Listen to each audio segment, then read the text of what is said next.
मी सुनेत्रा अजित पवार गांभीर्यपूर्वक प्रतिज्ञा करते की कायद्याद्वारे स्थापित झाले आहे अशा भारताच्या संविधानाबद्दल मी खरी श्रद्धा व निष्ठा बाळगीन। मी भारताची सार्वभौमता व एकात्मता उन्नत राखीन।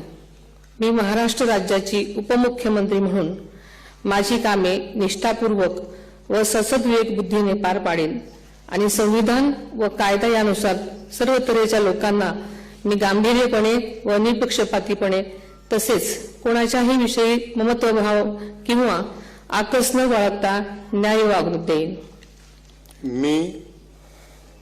मी सुनेत्रा अजित पवार गांभीर्यपूर्वक प्रतिज्ञा करते की महाराष्ट्र राज्याची उपमुख्यमंत्री म्हणून माझ्या विचारार्थ आणली जाईल किंवा मला ज्ञात होईल अशी कोणतीही बाब अशी उपमुख्यमंत्री म्हणून माझी कामे यथायोग्य पार पाडण्यासाठी आवश्यक असेल ते खेरीज करून एरवी मी कोणत्याही व्यक्तीला किंवा व्यक्तींना प्रत्यक्षपणे वा अप्रत्यक्षपणे कळवणार नाही किंवा त्यांच्याकडे उघड करणार नाही।